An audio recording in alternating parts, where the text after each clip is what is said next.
So this is it. Flex is now. I'm not going to talk about the future. I'm going to talk about today. This is a product which we use in our concept.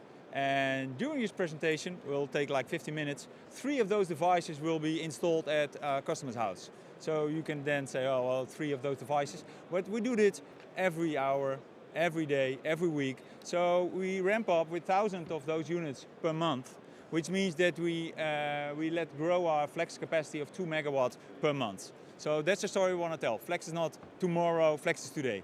My name is Dirk-Jan Middelkoop.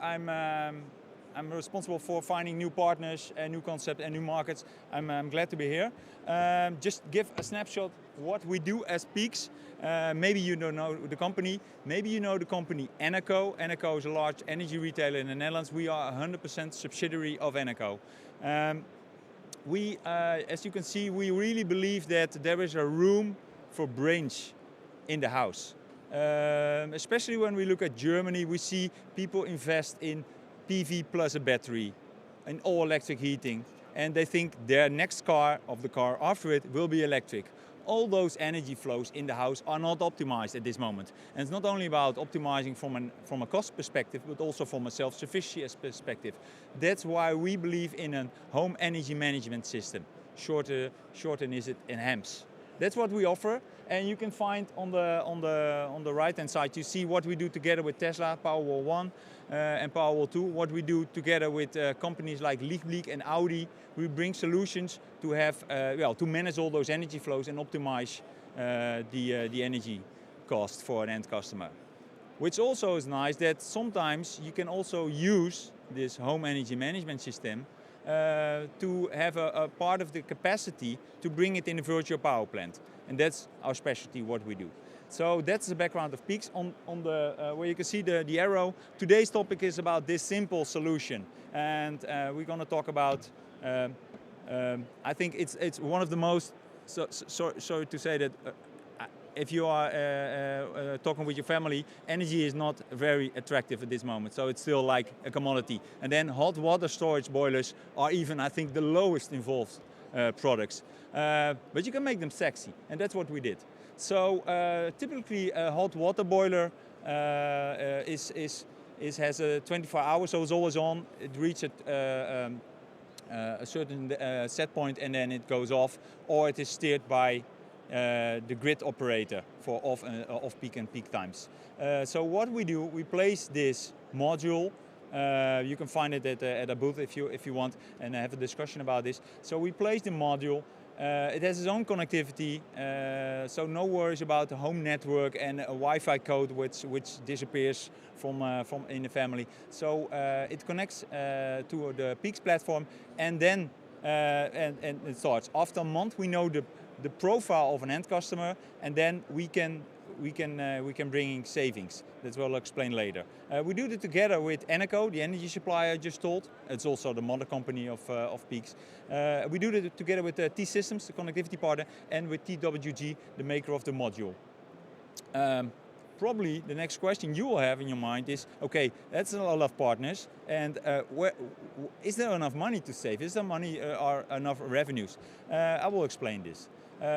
Most important is the customer.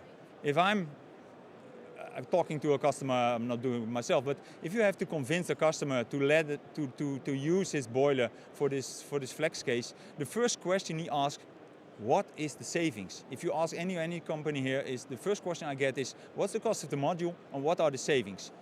I cannot tell explicitly because it's depending on what type of boiler you have, 50 liter, 150 liter, what type of existing charging or heating up strategy you have, 24-hour, or already use the signal of the grid operator, and what is it the low voltage, high voltage, what is the current usage of the pattern of the family who uses it. So it's not like a clear answer, explicit, is it 40 euros or 30 euros. So what we see in the Netherlands, a regular boiler, an average boiler, an 80 liter, Brent probably invent them. This is what you can earn from changing from a grid signal to what we call a profile of Peeeks. So that's 30 euros. If you have larger hot water boilers, for instance what you see in Belgium, it's not a linear curve, so you can even even earn more. So that's just from a signal from the grid operator to the Peeeks profile. Then, and we're still in discussion how much this is, just sorry for the graph, but then it's of course, if you want to use this for flex, so use it, and what we do on one side, R2, it's a secondary reserve market with a trading department, then the more you use for flex, probably there is like an optimum. So we are now figuring out what the optimum is. If a customer can earn 30 euros, the small boiler in the Netherlands, and the flex value is like also like 10 euros, how can you balance this optimum? And that's what we do currently in the Netherlands. But it's, to be honest, a business case for Eneco. So they invest in this module, also the installation cost, and then you go to a customer and say, hey, I'm going to invest, this is for you. The only thing you have to do is well, use it, and it's only savings for you. That's an offer customer cannot refuse, and that's what we see, and that's why we ramped up so quickly and even going to ramp up further. Well, what's in for energy retailer? Probably you see this page and you say, hey, that's really a black box. So I'm gonna talk about the middle. We forecast every minute. It's an automatic system, of course. We forecast every minute what is the flex capacity now and in the future. So the trading department of Eneco can see if I'm going to use it now or later. So we're bringing this capacity to, we're not handling or do the market activities. That's a trading department. So they use it for the secondary reserve market in the Netherlands. Can be used in the future for other markets also. Not only the customer. We think at Peeeks there's also another, well, hidden hero in the energy transition, and that's the installer. So we have two metrics for an installer. One, first time right, must be above 97%. And the other one is in and out the house in 60 minutes. So maybe it sounds like a movie, but in and out the house within 60 minutes. So we have supported the installers with deployment processes. We have developed our own bot system. So it really very simple. Use a QR code. You can, if you open it, you find the QR code. That's for the installer. It's not for the homeowner. So we really can take, well, can have like within 60 minutes, it's out of the house. So because in IoT and Flex, it's all about numbers and all about efficiency, and that's what we do. So we also support the installation company. For instance, if I can give an example, if we add like 1,000. So we also in other business like batteries and where you connect batteries and PV inverters. I think if you compare 1,000 new hot water boilers retrofit, I think we have one phone call for an installation company. And if you compare it normally with a combination, and I know a home energy management system is quite more complex than just a boiler, but it's totally different. Really can learn from how we did it. So this is now the title of the presentation is Flex is Now. We do this. We will continue doing this. So what are the next steps? The next steps is increasing sales from 10,000, or probably even further now. Growing, I think in the Netherlands we can reach a number of 100,000 hot water boilers. There are more, but you have to convince to be an Eneco customer. And also we now talk with social housing associations. We have a large penetration of hot water boilers in their houses on a rental base. So increasing sales. We look at other flex markets. For instance, we can learn from competitors also. For instance, the Belgian competitor, they use this product, the same concept for an R1 market, so frequency control. So that's the next step, what we're going to do in the Netherlands and probably also in other countries. It has some advantages, but also some disadvantages. And we also look in the future, not yet, there's a lot of talk and a lot of buzz about it, for congestion management. Because in a lot of those electric boilers I've talked about, can you find in cities, and there will be soon, but it will take some years, will be problems with the impact of electric vehicles and all electric houses. So that's another market. We also are in discussion, I cannot disclose which one it is, we're also in discussion with the manufacturer of hot water boilers. He said, well, if you can do this for an existing one, hey, just let's have a talk about integrate this module. It saves the installation cost and also probably on production costs. That's also a potential next steps we're going to take, and we'll see in the future, maybe next year.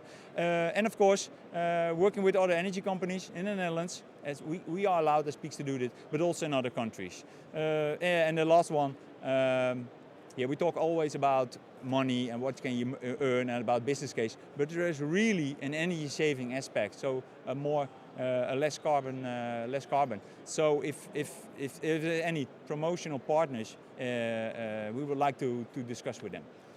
So in short, it's a running business now. I'm looking if in the audience is one of these potential partners you like to work together with Peeeks, we're happy to have you on our booth. If it's not for celebrating that we reach, for us it's a real milestone as a startup to reach 10,000 installed boilers, then during this presentation probably 7 or 4 new boilers are installed, not new boilers, new boiler modules are installed, and if you just like the story and have some question, just go to the booth K80. It's over there, and yeah, at 4 o'clock there is draft beer of Heineken and Dutch cheese. So if you don't like the concept, you will like the Dutch beer. That's it.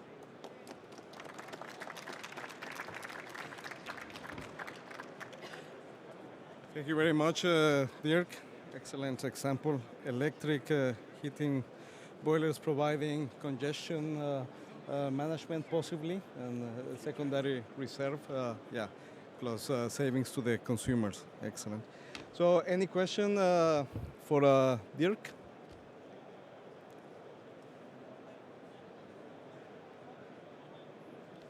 I think very clear, okay? Yeah, of course. Thank you so much. There is a question.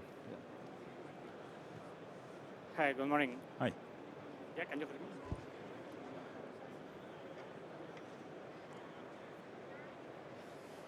me? My question is, in the Netherlands, on one hand you have the boilers, yeah. On the other one you are working with the heat pumps.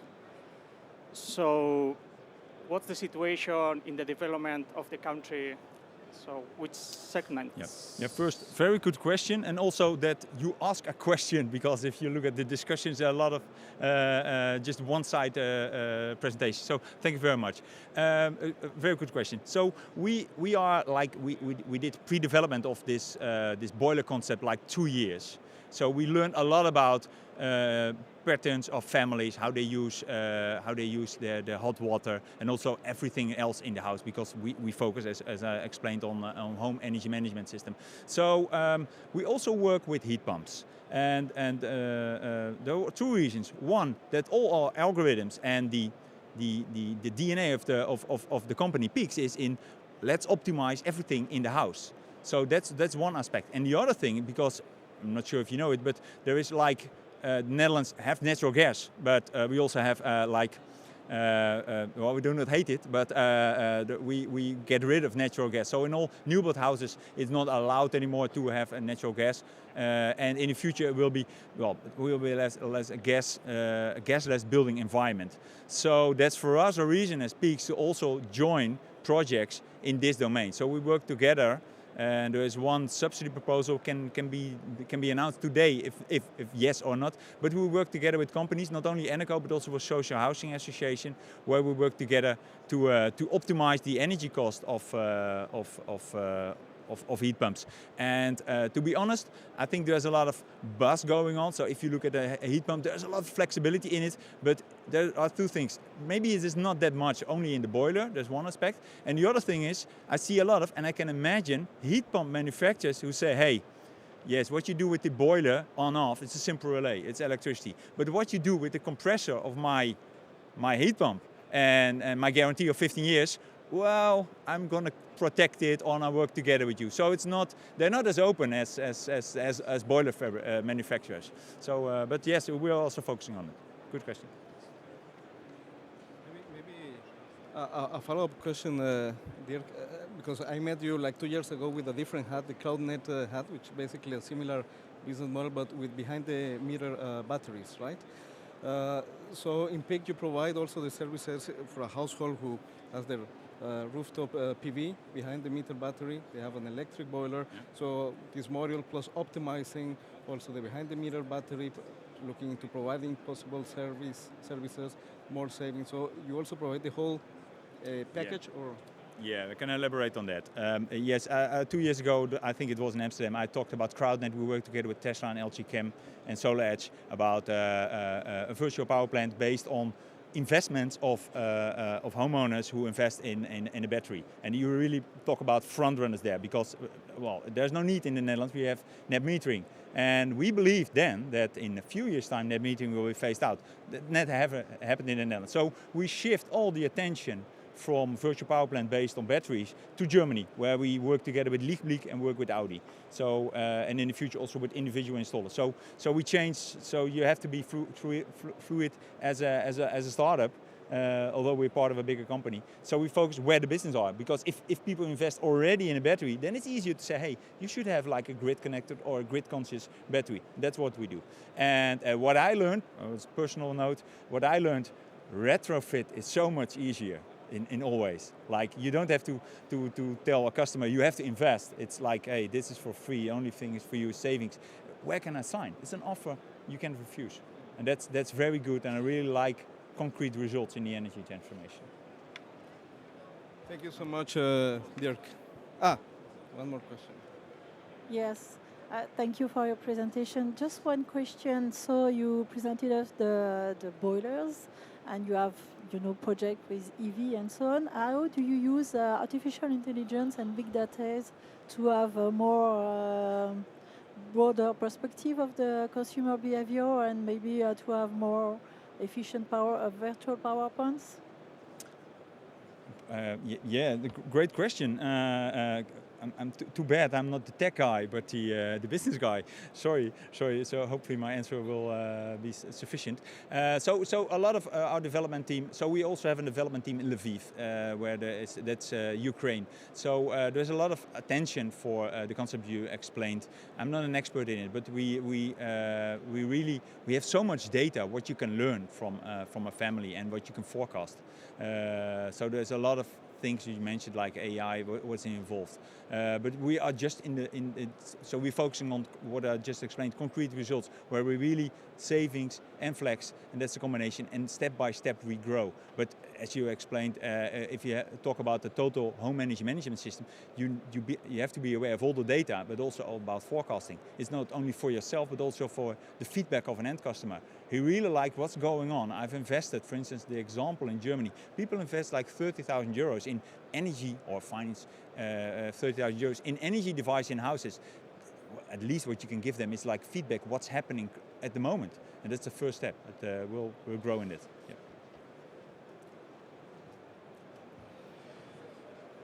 Thank you so much, Dirk-Jan. So with that, we conclude this part of the session with the presentations. And now we move to the final part, which is the panel discussion.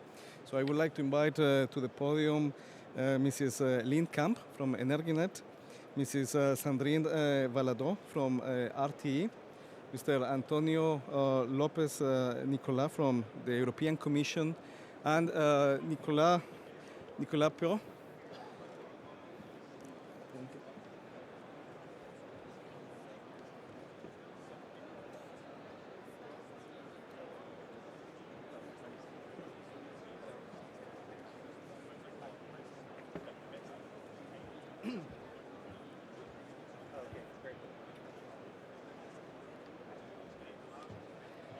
So we have two panelists who have already been speakers during the session, and we have two new panelists. So I would like to start by introducing our two new panelists. So as we mentioned before, we have Mrs. Sandrine Valadon. She is advisor on European affairs from RTE France, the TSO from France. And we have Mr. Nicolas Piot, who is co-founder and CEO of Thiel Capital Partners, a new investment fund related to the energy sector. And just to remind us, we have also Mr. Antonio Lopez Nicolas from the European Commission, Deputy Head of the Renewal and CCS Unit, and Lynn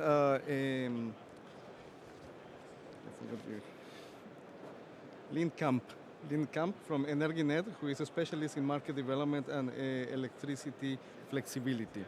So maybe I will start with one question to each one of the panel members, and then I will open the floor to the public. So let me start maybe with you, Sandrine. So yesterday in the opening of the conference, we had a panel also at the summit, and we had two CEOs from TSOs. And they were asked if you could, in one word, say what is the biggest challenge for TSOs in this energy transition? What would it be?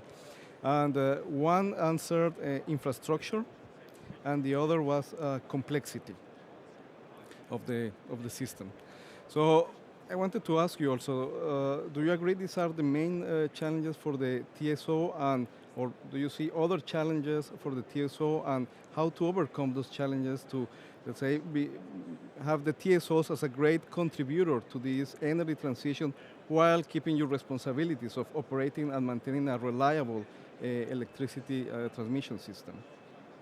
Yes, thanks for the question. So first, I will maybe remind some basics about TSOs and on the French TSOs. So in France, the transmission system is a natural monopoly, and then RT is committed in a mission of public service in France.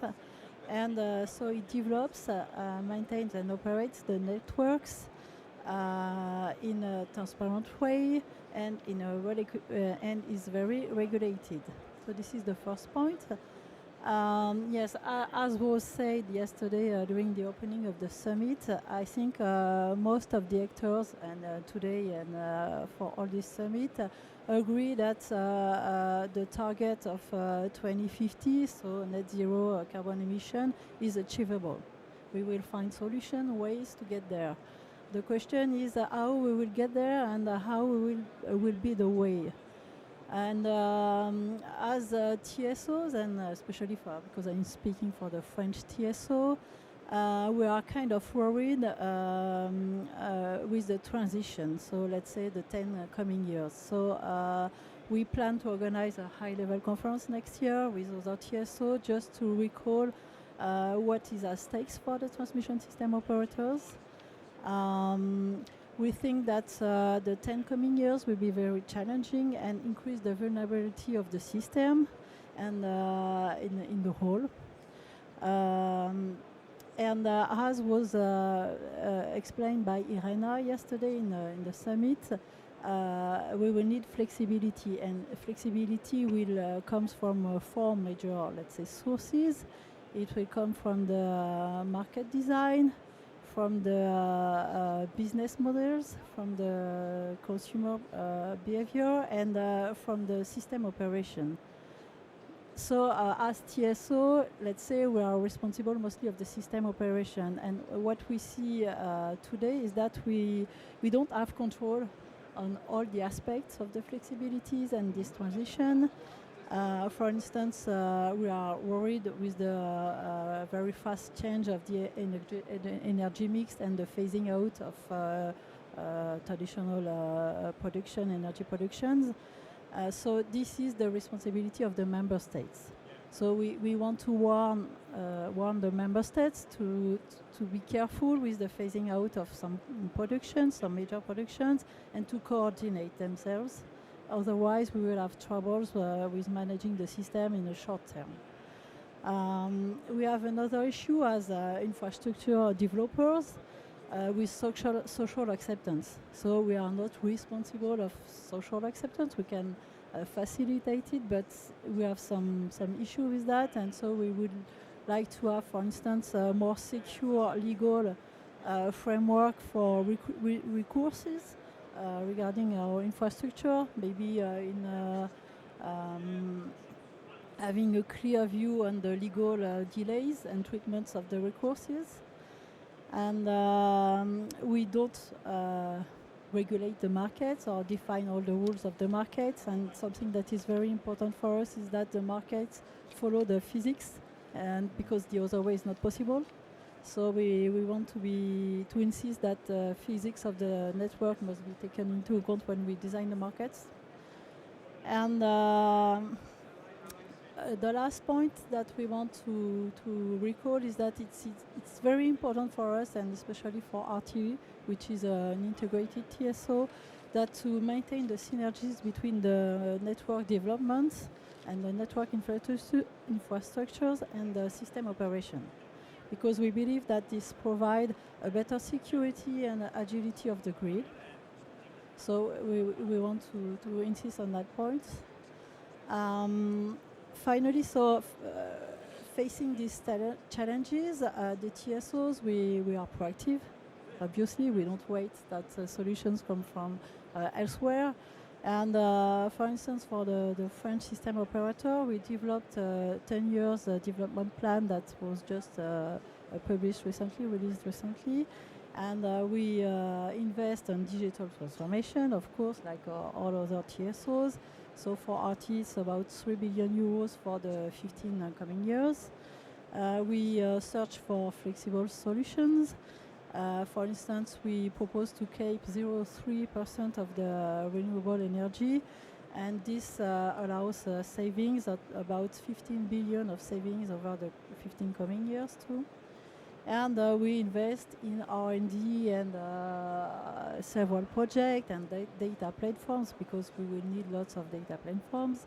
And as a French TSO, we can say that we are lucky because our regulator is very supportive and agreed to include our research and development cost in our tariff, which is not the case for all European TSOs. So this is the main challenges that we foresee, and so we count on all the actors and innovators, like it was presented by Energinet before, to provide us with solutions. Thank you, Sandrine. Maybe a quick follow-up on the challenges you mentioned, the phase out of the traditional, or very quick phase out of the traditional generation part, social acceptance, infrastructure in terms of networks, infrastructure in terms of digitalization. In terms of the phase out of the traditional power generation plants, I remember yesterday also Mr. Grabet from RT, he gave a message like, we are not so concerned about the technical part. We think we have already the solutions. He mentioned a few times, for example, why the Commission in nuclear power plants continue to use the generators for synchronize the system and so on. And yet, look, this is not so technical issue. It's more, as you mentioned, also social infrastructure. Do you think that's the case, or when you face this in the short term phase out of these traditional, it's not so much a technical, or there is still a big technical challenge for you to operate the system? Yes, there are several challenges raised by the phasing of the production. So Olivier Gorbet was speaking about inertia of the system, and so that can be compensated by synthetic inertia. But the easiest way to keep the inertia is to keep the rotating machines on the network without producing any energy. So it's one of the solutions, but it's one of the problems with inertia. Let's say, short-term problem will be the balance between the supply and the demand. And on this concern, we have lots of interconnection, and so each country is counting on its neighbors, which works because for RT, for France, for instance, we have 50 interconnection with our neighbors. But as was presented recently by Elia, so for the Belgian TSO, they already import a lot, and with the phasing of their nuclear plants, they will import more. But if each country count on his neighbors to import or export at some specific time, if it's not coordinated, we will have an issue for the security of supply. And so in France, RT is not responsible of the security of supply. We provide studies, expertise, but the responsibility of security of supply is the one of the member states. So we alert, but we don't have all the leviers. And so this is still a concern for us. Yeah.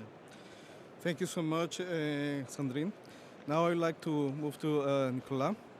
From an investors' perspective, we have been discussing this morning about the European Commission clean energy package, the new targets and so on, and also the instruments included in the clean energy package to achieve the 32% of renewables by 2030.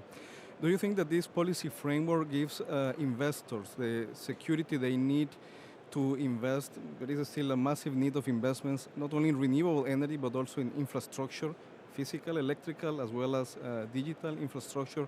Do you think that the policy framework, which is now in place in Europe, gives the needed security and stability to investors to actually see this scale up that is needed to achieve the targets? So basic answer is probably yes, but for two reasons. One is, and I'll come on the gaps probably, but in general, having this framework already sends a very big message. I think the clean energy package for all is something that has, that really engraved the growth in European Union into the Paris Framework Agreement, and I think in general it's a pretty good package. And the second aspect is when you look at the strategy itself, there are probably two things that were critical. It's the way it emphasized energy efficiency, and the way it emphasized also the I would say the question of affordability of energy. And I would just like to come back on what Sandrine said. I think it's absolutely critical that we understand the key is probably not to know where we're going to be in 2050, because I would even argue we don't have a choice. So we know we have to be net zero in 2050. The real question is, indeed, to your point, how do we get there? And to get there, the real question is the transition. But that transition, we will lose the fight of energy transition if we lose the fight of affordable energy.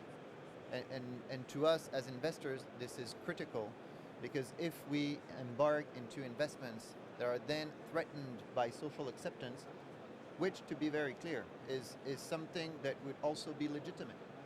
If you see your cost of energy just going through the roof and doubling over a course of 10 years, I think it's unsustainable, and this is where the European Commission has done a pretty good job when they actually included the issue of energy poverty inside their policy framework.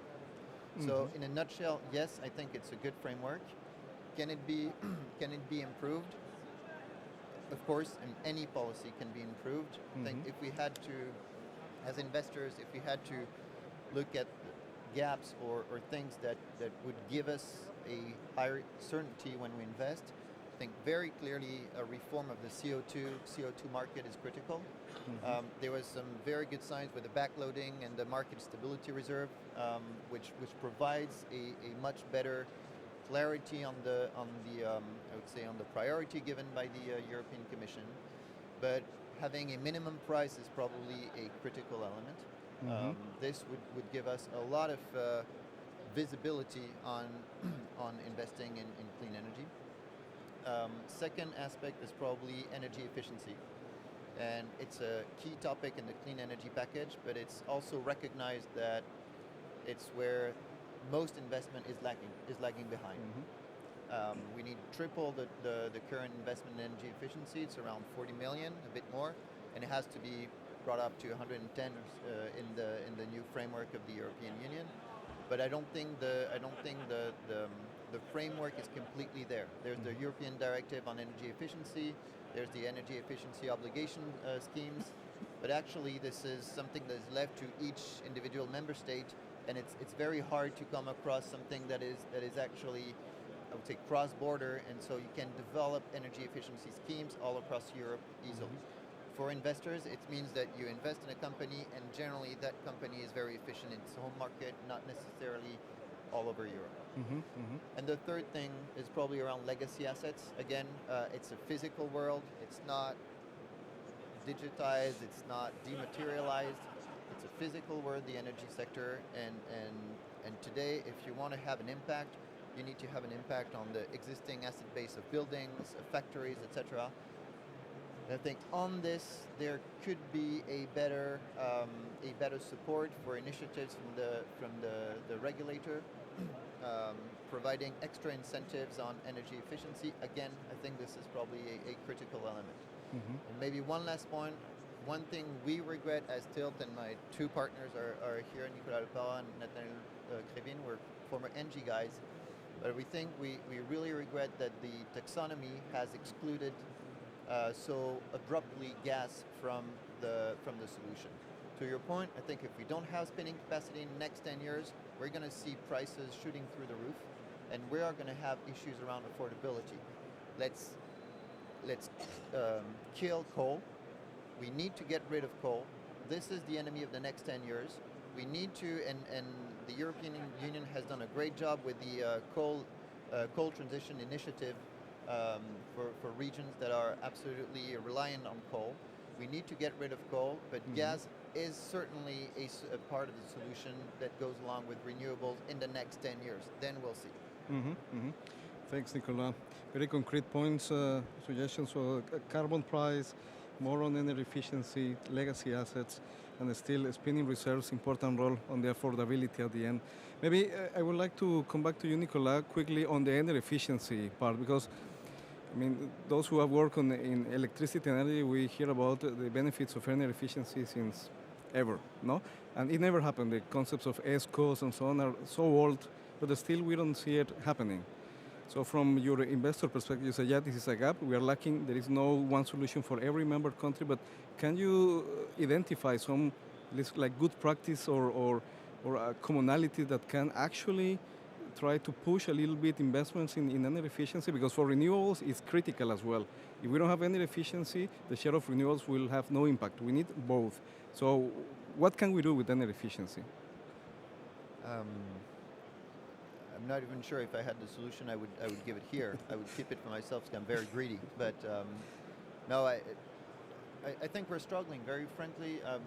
First thing, it's probably trying to find the same kind of common methodology that could at least be applied to Europe. I mean, normally, saving energy for a building in Germany should basically be more or less the same thing as saving energy for a building in Italy or Romania or wherever you want. So I think if we could have some sort of a common schemes, when you look at the EEOS in Europe, there are 15 of them, I think. They're all fairly different. You go from white certificates to incentives on profit sharing, whatever. But I think if we could have a common scheme that could enable to deploy on a much larger scale. When you look at a lot of feedback from ESCOs, one of the issues is if you take a typical housing building center of Paris, no single ESCO is going to get there because it's too small. So the only ESCOs that could be there, or ESCOs type, are very small companies that do not have the balance sheet to provide the kind of financial guarantee to do a performance contract. So if we really could roll out massive numbers and roll it out over Europe, maybe it would enable to have to immediately show a much bigger market and a much bigger market for a much bigger number of players. So I don't really have the solutions, but I think, again, finding common methodologies across Europe is certainly a solution. I would say certainly the power of Europe of having a unified, more or less unified energy market. Thanks, Nicolas. I think the key is scalability, scale up, no? Lynn, I would like to go back to you on your very interesting presentation on the experience of Denmark in providing or having new actors providing ancillary services to the electricity system. And we have heard also from Antonio before that in the clean energy package, the consumer and the citizens are at the center, also as beneficiaries, but also active players in the energy market. This is a very nice idea. But for example, yesterday in one of the summit sessions, we heard from the French regulator saying, look, dynamic pricing as an instrument to incentivize consumers to, provide services and so on is a nice idea, but really they are very reluctant to risk. They don't like this dynamic pricing. So I don't know if that's the right tool. Maybe something like load curves, tariff with load curves which are set can be more helpful or something like that. And I think this is happening in other places. So the idea is good, but still how to really incentivize them to change their behavior and so on. What is the experience in Denmark? How have you seen that this could be addressed and really engaging the consumer in providing services to the system? I see two things. First of all, we still believe in an economic incentive. But we see a very big challenge in teaching the consumer side to actually price their flexibility. Because you talk about risk, I would like to introduce the concept of comfort. So the consumer has to, in some way, be able to price the loss of comfort. And we are very much trying to teach consumers, as well as we taught producers earlier, to learn that everything has a price. So maybe the price is high, and it probably is, but the best example in Denmark is that we have a lot of electric boilers in the district heating system. And 10 years ago we had 0, now we have 1 gigawatt of installed capacity. And that is completely driven by prices going to 0 or being negative in more and more hours due to renewable energy sources. So there is definitely an economic incentive for smaller households or for distributed energy sources. We see it's probably not an economic incentive. It's more we have to make things easy. Aggregators, third-party aggregators is a tool to do that, I believe. We just have to make it easy. We have to have energy suppliers creating products where flexibility is built in. For instance, regarding EVs installed in Denmark, we see that more and more electricity suppliers are creating products, especially for EVs, such that when you engage with this supplier and you have an EV, you automatically engage in the ancillary service market, providing frequency reserves in specific hours, which you contract for, of course. But we also see electricity suppliers which demand from Energinet a signal for CO2 emissions. So that is also an incentive that the consumers are going for. So they are trying to use electricity when it's green. So I think that there are different incentives that we can go for. And I think that we as a TSO has an important role in trying to create or to make these incentives visible. Because we have some platforms, we have some communicative tools in order to reach a broad audience. So I believe in the economic incentive, but I also believe that prices has to be higher than today. We did a small analysis where we actually asked some of the large industrial consumers in Denmark what prices they wanted to see in order to react, and prices was like 5 times higher than the highest prices we see in Denmark today. So we are just not there yet. So the projects that I was talking about in my presentations are not seen as projects that are delivering megawatts to the market right away, but it is seen as projects which are enabling different technologies to be part of these markets, such that they are ready whenever prices are higher and whenever prices are suitable for their production idea to be affordable. Thank you, Lynn. Very good point. And in the aspect of pricing comfort is a very interesting and might be a very powerful one. Thank you. Antonio, last but not least, well, you have, I don't know if there is consensus, but from what I heard yesterday and today is that people think the clean energy package is a very good package. Actually, Nicolayo said very explicitly, it's a very good package, he said. And that's very positive. A key word, let's say, for me now, and I think we heard from you before also, is implementation. It's great on paper. We have seen also the energy and climate plans, very good plans. But what are the instruments that the Commission has to actually support, more than maybe verify and report, support the implementation of such plans in their member countries and make these targets a reality? Good afternoon. Thanks for the question. I think, as I said before, I think the clean energy package is an important piece of legislation, and as you echoed, I think probably something extremely necessary to provide certainty and to pave the way for a cost-effective energy transition in Europe. But of course, I mean, the package is 8 pieces of revised or new legislation. Those need to be implemented and transposed. And I think this is the first priority now for the European Commission. I mean, how are we making this happen? This is a combined effort. I think we are working very closely with member states to try to ensure that they transpose and that they apply those provisions. Many of them are quite innovative, are the outcome of a very long and complicated co-decision process between Council and Parliament.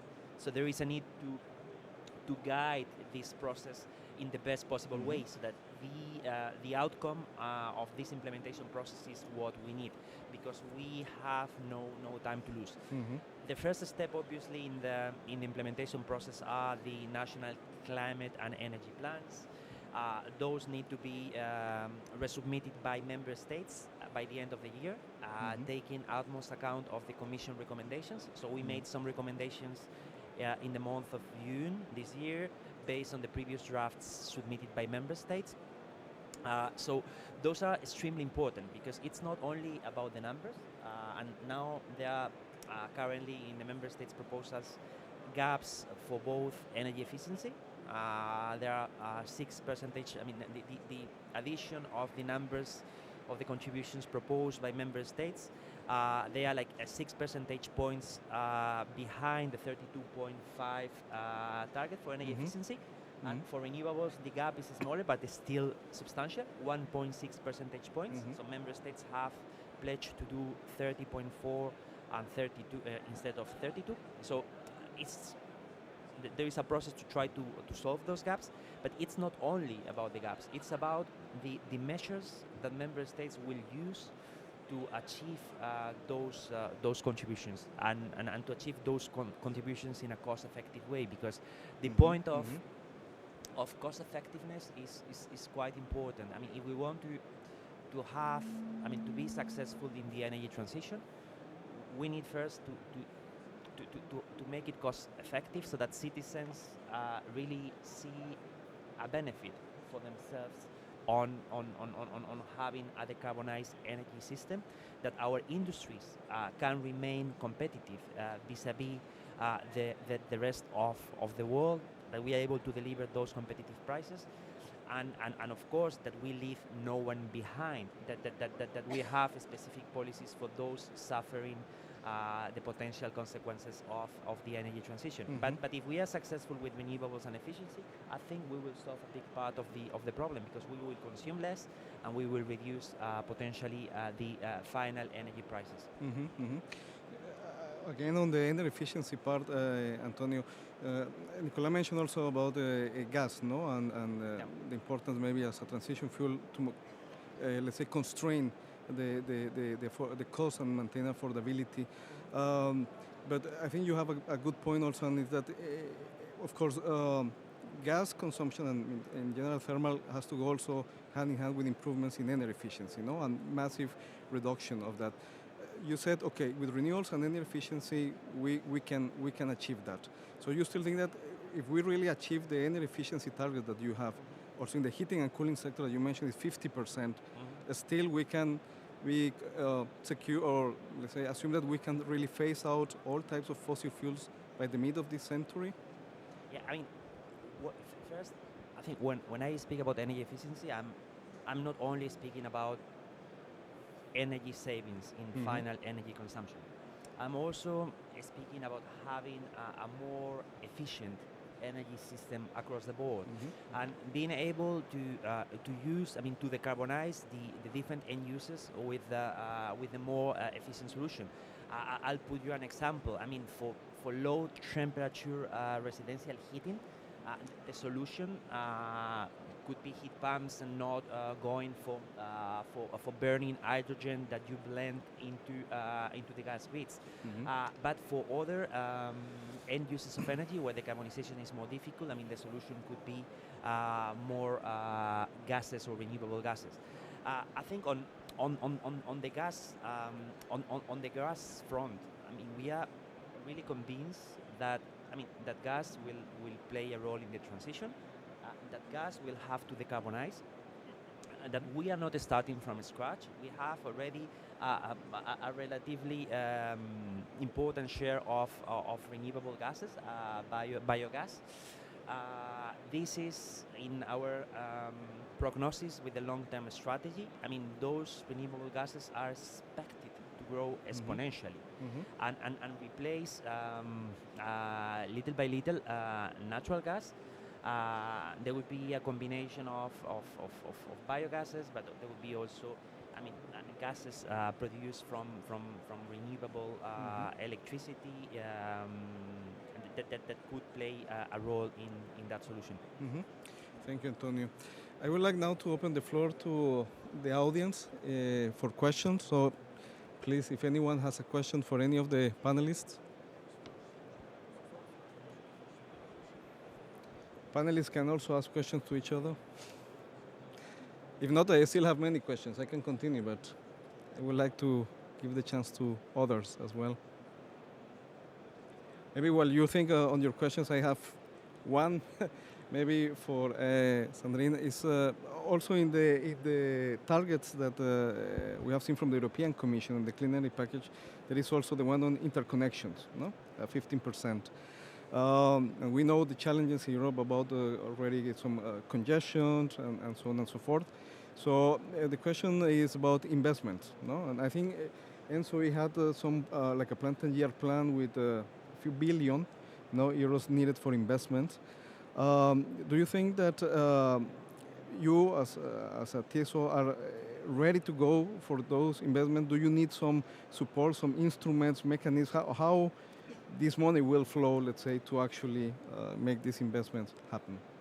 Yes, so a few words regarding interconnections. So yes, there's a target of 15%, but with some reserves, let's say, or additional requirements, which is the most important one for us is the positive cost-benefit analysis.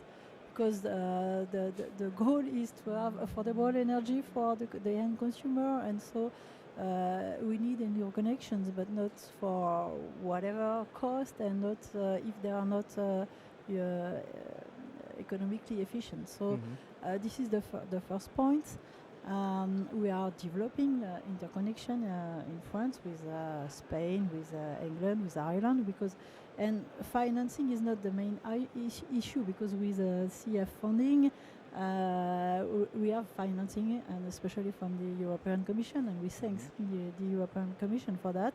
For instance, for Celtic project, which is the interconnection between France and Ireland, we received a huge subsidy during the last call, CF Energy Electricity call. So we are very thankful to the European Commission. So let's say the financing may be there, so it's great, and we have strong support for European Commission. The main so once we have cost-benefit, positive cost-benefit analysis, for sure. The issue is about public acceptance. And it's an issue that we cannot solve alone, and it's a very complicated issue, because the European Commission try to find solutions with the infrastructure regulation, but it's not enough. So we are all together working on that, on the public acceptance, but so far we still have lots of barriers, and the process are very long. Financing is there, but still the implementation and such Yeah, is... financing is there for RT, for instance, maybe not Yeah. for all the investors. Say. Okay, very good. I had a question maybe for my colleagues. So I think we all agree that the energy transition must be affordable for the consumers, the European consumers. But you stated that to enhance, let's say, energy efficiency and demand response, the cost of the price of electricity should be higher. So how do you manage this?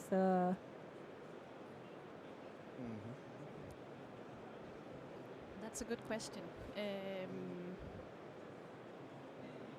This is especially in the ancillary service markets that we see that prices must be higher in order to deliver explicit flexibility, which means that flexibility you is obligated to deliver because you contracted for a period,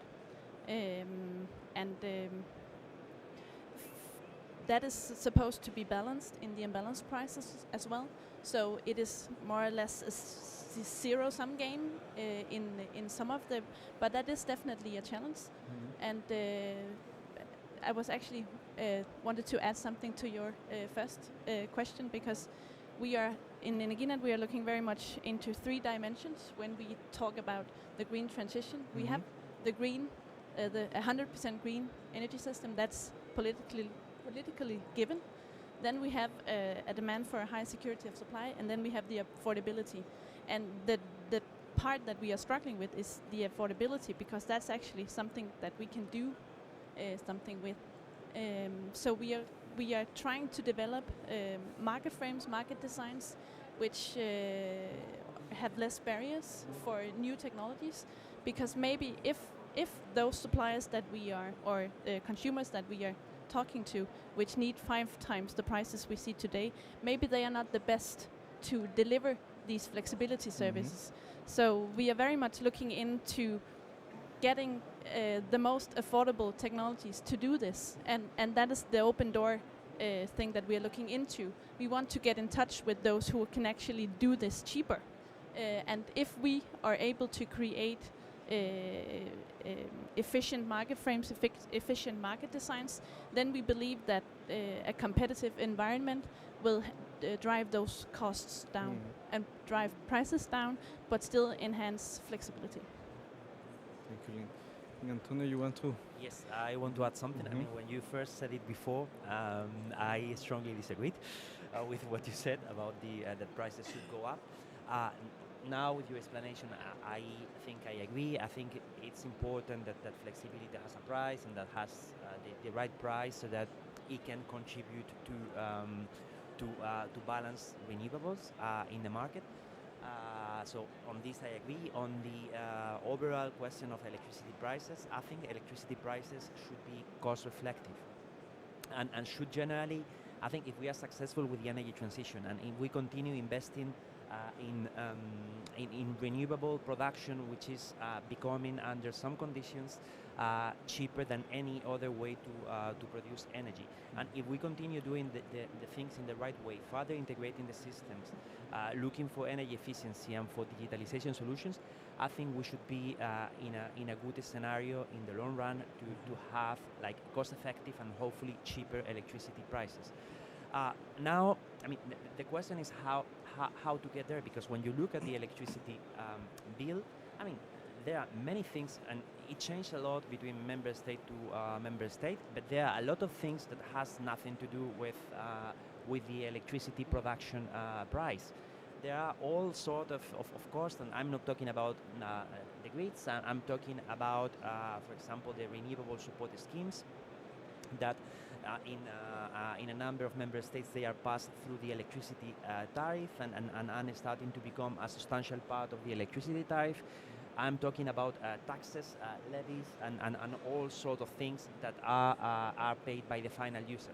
So these prices at the end hide the economic signal that the end users see, and are becoming a problem to have a more energy efficient system. For example, if you as a citizen consider the option to replace your gas boiler by a heat pump, probably you won't do it because I mean the prices of electricity are substantially more expensive than the prices of gas. So there is a lack of a level playing field across sectors, which is kind of hampering the further integration of the sectors and the efficiency of the system.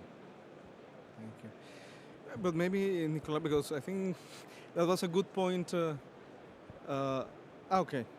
I just wanted to add that when we talk about electricity prices, we need affordable electricity prices on average. So when we talk about flexible consumption or demand response, we need higher peaks. So because the hours that we are afraid of are those hours where we have no wind and no solar, but it is still cold. That is the hours that we look into in Denmark, where we are afraid of the security of supply. So those hours will be very, very expensive. And that is where we need the economic incentive, we need the price signal, because that is where the consumers can actually decide for themselves if they want to pay those electricity prices. But I totally agree that on average, we should indeed be able to lower the overall electricity prices due to renewable energy sources. Thanks, Lene. On the point on, let's say, if we have really leveling market play field between the different energy carriers, and that maybe electricity is more expensive than gas, for example, or maybe gas doesn't price externalities and so on. Do you think that is the case, Nicola, that we need a more level play field of between the different markets and the price of the different energy carriers? I totally agree with what you said on it should reflect the costs, but I think one of the things that has been lacking in the energy sector, as in basically all sectors over the last decades and numbers of decades, is precisely integrating the whole system cost and the whole cost. We discover CO2 and we say, okay, CO2 is a cost. We price in an externality, but same thing. Look at what happened in Germany on the nuclear debate. It's the exact same thing. You price a cost on dismantling of nuclear power plants and storing safely, or as safely as we can, nuclear waste. So, in general, yes, of course, we should have a level playing field across all energy carriers, but that means integrating all costs. I'm going to give you one example, which may seem a bit weird, but we import every year 8 gigawatts of solar panels to deploy in Europe, to install in Europe. Those 8 gigawatts are 95% produced in China and Vietnam. The energy mix of those two countries, and I won't bore you with just the computation, but that's equivalent of importing every year the CO2 production of a full coal plant working on a baseload train. So, and of course, there is no question that solar is much more efficient from all perspective almost than any other fossil fuel. But still, if we want to have the same level playing field, we'll need to incorporate all those externalities. And there will be issues around recycling. Today we have huge, massive production of solar panels. I think it's probably something like, I was about to say, is it right to say 70 gigawatt of solar panels produced every year? I'm not sure I get this number right, but how are you going to recycle that eventually? It's not an issue for now. It will be an issue for some years. Same thing with batteries, same thing. So we need to factor in this, and for example, for gas, where we absolutely need to look at gas from wellhead all the way to consumption. Yes, there's the question of fugitive emissions, and this is something that needs to be looked into. But let's be clear: in Europe, fugitive emissions for gas, it's 22 million tons of CO2 equivalent. The overall CO2 emissions in Europe is 4,300. So we need to look at all of that. We need to look at the social implications. We may want to look into also some geopolitical implications. Let's be clear. Gas is not a trivial issue in Europe. But yes, I think we absolutely need to have the same level playing field, and that means incorporating all the costs that come with energy carriers. Mm-hmm. Thank you so much, Nicolas. And I think with that we run out of time, but I would like to... do you want to say something? Okay. So I want to express my gratitude on behalf of the International Renewable Energy Agency to all the panelists, the speakers, and also the audience is still with us. So an applause also for the panelists. Thank you so much, and hope to see you in the next event.